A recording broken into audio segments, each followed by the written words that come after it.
السلام علیکم ناظرین آج کا ٹاپک ہمارا ہے کہ وراثت کے بارے میں جو ایک نئی جو ججمنٹ آئی ہے اس کو تھوڑا سا ڈسکس کرنا ہے. اس کے بارے میں جو سوشل میڈیا پہ دھوم مچی ہوئی ہے کہ وراثت کی لمیٹیشن مقرر کر دی گئی ہے، وراثت کی لمیٹیشن مقرر کر دی گئی ہے، وراثت کی حد مقرر کر دی گئی ہے. وراثت اب پہلے اس کی لمیٹیشن نہیں ہوتی تھی، لیکن اب اس کو کسی بھی وقت چیلنج کیا جا سکتا ہے. تو اس کو آج تھوڑا سا ڈسکس کرنا تاکہ میرے ناظرین کو سارا پتہ چلے کہ وراثت کے بارے میں جو ججمنٹ آئی ہے اس کی حقیقت کیا ہے، اور اس میں یعنی کہ کس چیز کی وجہ سے ان کی وراثت کا کیس جو ہے نا وہ خارج کیا گیا. اس میں وہ یہ جو پٹیشن ہوئی تھی، ریٹ پٹیشن ہوئی تھی، یہ جان محمد وغیرہ بنام احمد بخش وغیرہ ہائی کورٹ میں، لاہور ہائی کورٹ میں، جو کہ 2026 LSC 2519 کے نام سے جو ہے نا پیج کے نام سے جو ہے نا وہ یہ وہ رپورٹڈ ججمنٹ ہے. تو اس میں جو ہے نا یہ کیس ڈسکس کیا گیا تھا وراثت کا، کہ ایک شخص جو دو بھائی تھے اور ایک بہن تھی، اور ایک بھائی اور ایک بہن نے اپنی وراثت چڑھا لی اور دوسرے بھائی کو جو ہے نا وہ اس میں سے نکال دیا گیا تھا. یہ 1929 یا 39 کی بات ہے. اور اس وقت کے بعد جو ہے نا وہ کوئی تقریباً 40-50 سال اس کا جو دوسرا بھائی ہے نا وہ زندہ رہا، لیکن اس نے اپنی وراثت کو، اس انٹری کو، اس میوٹیشن کی انٹری کو چیلنج نہیں کیا. وراثت کی جو اندراج ہے نا اس کو چیلنج نہیں کیا. اب پتہ نہیں اس نے چیلنج کیا یا نہیں، لیکن جو اب اس کی اولاد آگے چیلنج کر رہی ہے، اس کے پاس کوئی اس کا پروف نہیں ہے کہ اس نے چیلنج کیا تھا، یا کوئی پٹواری کو درخواست دی تھی، یا کوئی تحصیلدار کو درخواست دی تھی. کیونکہ اگر تو اس کو پتہ ہوتا تو ڈیفینیٹلی اگر اس نے لینی بھی ہوتی جگہ تو وہ ڈیفینیٹلی وہ کسی نہ کسی فورم پہ جاتا.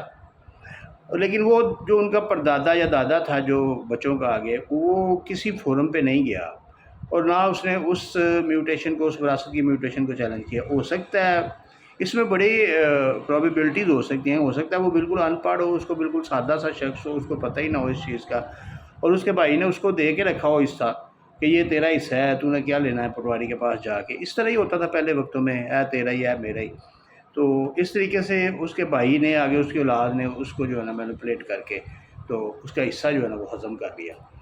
اب آگے جو اس کی اولاد تھی نا، اس کی اولاد نے اس کو چیلنج کیا، اس کو سول کورٹ میں چیلنج کیا. سول کورٹ میں جو ہے نا وہ تقریباً یہ کوئی 60-70 سال بعد آئے، جب وہ بزرگ بھی فوت ہو گئے، اس سے آگے والی نسل بھی ختم ہو گئی. اس سے آگے والی نسل جو ہے نا وہ جب عدالت میں آئی تو عدالت نے، سول کورٹ نے اس کو ڈگری کر دیا. اب سول کورٹ کی حد تک ڈگری ہو گیا سول کورٹ نے، تو جتنے رولز ریگولیشنز تھے ان کو دیکھا کہ یہ واقعی اس بندے کی وراثت بنتی ہے، اور یہ اس کا بھائی تھا، اور ایک بھائی اور ایک بہن کو وراثت مل گئی ہے جبکہ دوسرے بھائی کو نہیں ملی. تو یہ میوٹیشن جو ہوئی ہے، یہ جو انتقال ہوا وراثت کا، یہ غلط ہوا ہے. تو جس وقت غلط ہوا، یہ ثابت ہو گیا کہ غلط ہوا، تو سول کورٹ نے اس کو انتقال کو خارج کر دیا اور نئی وراثت اندراج کرنے کا حکم جاری کر دیا. وہ دوسری پارٹی جو تھی نا جس کے حق میں انتقال ہوتا، وہ اپیل میں چلی گئی. اب اپیل میں جو ہے نا یہ ڈگری جو ہے نا یہ سیٹ اسائڈ کر دے گی. اپیلانٹ یعنی کہ ایڈیشنل سیشن جج نے، اس نے بھی یہی فیصلہ کیا کہ اس بندے نے اتنے سال اپنی جو ہے نا وہ اس کو چیلنج نہیں کیا، خود زندہ رہا ہے اور اس نے اس کو چیلنج نہیں کیا، تو اب یہ آگے اس کی اولاد کیسے چیلنج کر سکتی. تو اس کے بعد یہ ہائی کورٹ گئے. ہائی کورٹ نے بھی اس فیصلے کو، یعنی کہ ایڈیشنل سیشن جج کے فیصلے کو برقرار رکھا. لیکن اس میں مجھے کچھ چیزیں جو ہیں نا، میرے کچھ تحفظات بھی ہیں، ڈاؤٹس بھی ہیں، جو میں اپنے جو ناظرین کو بتانا بھی چاہتا ہوں کہ اس کیس میں وہ ان کی وراثت ان کو نہیں ملی. یہ سراسر نظر آ رہا ہے، یہ پروو ہو گیا اس میں کہ یہ اس بابے کی اولاد ہے، اور بابے کے بھائی کو ساری جگہ مل گئی لیکن بابے کو نہیں ملی. اس کا مطلب ہے کہ وراثت کا انتقال غلط تھا. تو پھر یہ کیسے ہو سکتا ہے کہ عدالت اس کو جو ہے نا نظر انداز کر دے. اس کی پلیڈنگ میں جو ہے نا وہ غلطیاں ہوں گی ڈیفینیٹلی. میں نے پورا کیس اسٹڈی نہیں کیا، لیکن مجھے پتہ ہے کہ اس کی پلیڈنگ میں غلطیاں یہ ہوں گی کہ یہ لوگ ثابت نہیں کر سکے کہ وہ بابے نے اپنی زندگی میں وہ جگہ مانگی تھی. ٹھیک ہے، اگر نہیں مانگی تھی تو بابا اتنا سادہ تھا، اتنا درویش آدمی تھا، کسی مسجد میں بیٹھا رہتا تھا، یا بالکل ان پڑھ تھا. یہ چیزیں پروو نہیں کر سکے، اور یہ پروو نہیں کر سکے کہ وہ فراڈولنٹلی جو ہے نا وہ وراثت کروائی گئی ہے.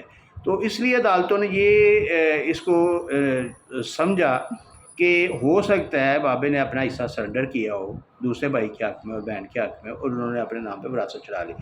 لیکن اگر سرنڈر بھی کیا ہوتا تو پھر بھی اس کا جو شجرہ بنا ہوا تھا اس کے اندر بابے کا نام تو ہونا چاہیے تھا. جب شجرے میں بابے کا نام نہیں ہے تو اس کا مطلب ہے کہ یہ فراڈولنٹ ہی ہوا ہے. تو اس میں پلیڈنگ میں کوئی نہ کوئی غلطی ہو سکتی ہے، پلیڈنگ میں کسی قسم کا کوئی مسئلہ ہو سکتا ہے کہ جس وقت ایویڈنس کروائی گئی ہے اس وقت اس میں جو ہے نا پراپر ایویڈنس نہیں کروائی گئی.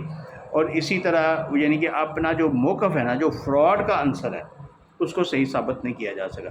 دیکھیں، جس وقت وراثت کا کیس ہو یا کوئی اور میوٹیشن ہو، کوئی اور انتقال ہو، جس وقت ہم اس کو چیلنج کرتے ہیں فراڈ کی بیس پہ، تو سب سے پہلا مقصد، سب سے پہلا ہمارا کام یہ ہے کہ ایویڈنس کے ذریعے اس فراڈ کو ثابت کریں. جس وقت ہم فراڈ کو پروو کر دیں گے، پروو کا مطلب ہے کہ یعنی کہ ایویڈنس کا مطلب ہے کہ ہم نے اپنا بیان الفی دینا ہے، ہمارے جو گواہان ہیں ان کا بیان الفی آنا ہے، ہم نے وہاں پہ پٹواری کو طلب کرنا ہے تلبیدہ گواہ کے طور پہ، ہم نے تحصیلدار کو طلب کرنا ہے جنہوں نے انتقال چڑھایا ہے، ہم نے نادرہ کے جو آفیسرز ہیں ان کو طلب کرنا ہے عدالت میں. یعنی کہ جس طریقے سے ہم میکسیمم، جس طریقے سے ہم اس کو پروو کر سکتے ہیں، ہم نے اپنے فراڈ کو پروو کرنا ہے. جس وقت ہمارا فراڈ پروو ہو جائے گا اس وقت اس میوٹیشن کی سینٹیٹی جو ہے نا وہ ڈاؤٹ فل ہو جائے گی، اور اس میوٹیشن کو ثابت کرنے کا جو بار ہے، جو اس کو پروو کرنے کا بار ہے، وہ پھر دوسری پارٹی پہ چلا جائے گا، بینیفیشری پہ چلا جائے گا، پھر بینیفیشری پہ جائے گا. ہم لوگ یہ سمجھتے ہیں کہ ہم نے صرف انتقال وراثت کو چیلنج کر دیا کیونکہ اس کی لمیٹیشن نہیں ہے تو ہماری ذمہ داری ختم ہوگی. نہیں، ایسے نہیں ہے. ہم جس وقت وراثت کو چیلنج کرتے ہیں، عدالت کو اگر نظر آ رہا ہے نا کہ سامنے یہ بحث بیٹھی ہوئی ہے، تو عدالت کبھی نہیں مانے گی جب تک اس کی ایویڈنس نہیں ہوگی، جب تک اس کے ساتھ پروو نہیں ہوگا، جب تک دو گواہ نہیں ہوں گے. اور وہ دو گواہ جو ہے نا ان کا باقاعدہ ان کے اوپر کراس ایگزامن کر کے یہ پروو کیا جائے گا کہ یہ واقعی بحث بیٹھی ہے، اس وقت تک عدالت اس کو بحث لکھ نہیں سکتی. اس لیے یہ چیزیں آپ ذہن میں رکھیں کہ جس وقت کوئی سائٹیشن آتی ہے، کیس لا آتا ہے، اس کیس کے اپنے فیکٹس ہوتے ہیں. اور یہ سمجھ لینا کہ 60 سال پہلے جو ایک غلط انتقال ہوا وہ چیلنج نہیں ہو سکتا، یہ بالکل غلط بات ہے. ایسے نہیں ہے. ہر کیس کے اپنے اپنے فیکٹس اینڈ فگرز ہوتے ہیں، اپنے اپنے پروز اینڈ کونز ہوتے ہیں. تو اس کیس کو اس حساب سے دیکھنا چاہیے. فیس بک پہ، سوشل میڈیا پہ اتنا زیادہ شور مچا ہوا ہے کہ اب پرانی وراثت کو چیلنج نہیں کیا جا سکتا، پرانی وراثت کو چیلنج نہیں کیا جا سکتا. نہیں کیا جا سکتا ہے، لیکن آپ نے پروو کرنا ہے کہ وہ ڈاؤٹ فل ہے، وہ فراڈولنٹ ہے، اور وہ جس کے خلاف ہوئی ہے، جو غلط ہوئی ہے، اس کا انتقال جو ہے نا غلط ہوا ہے، اس میں ایک وارث کو جو ہے نا وہ چھوڑا گیا ہے اور جان بوجھ کے چھوڑا گیا ہے. یہ چیزیں آپ نے پروو کرنی ہے. اس کے بعد پھر کوئی عدالت اس طرح کا فیصلہ نہیں دے گی کہ 60 سال گزر گئے ہیں تو آپ یہ نہیں کر سکتے، آپ وہ نہیں کر سکتے. تو اپنی پلیڈنگ کے اوپر توجہ دیں، یہ سائٹیشنز کے پیچھے مت بھاگیں. اب یہ سائٹیشنز کو مد نظر رکھ کے تو یہ سمجھ لینا کہ اب ہم نے وراثت کو چیلنج ہی نہیں کرنا، تو یہ غلط بات ہے. اسی طریقے سے ایک اور پہلے بھی ایک سائٹیشن سپریم کورٹ سے آئی تھی کہ ایک ہبہ جو ہے نا، ایک ماں نے خود چیلنج نہیں کیا تھا تو آگے اس کی اولاد کیسے چیلنج کر سکتے ہیں. اس کے بھی اپنے فیکٹس اینڈ فگرس سے، اس کیس کے ہر کیس کے اپنی اپنی نیچر، اپنے اپنے فیکٹس، اپنے اپنے فگرز ہوتے ہیں. تو اس کو اس کیس کے مطابق دیکھنا چاہیے. اس لیے اس طرح کی سائٹیشن سے پریشان ہونے کی بات نہیں ہے. آپ کا کیس اپنی نوعیت کا ہوگا، آپ اس کو پروو کریں گے تو سائٹیشنز بھی نہیں بن جائیں گے. شکریہ.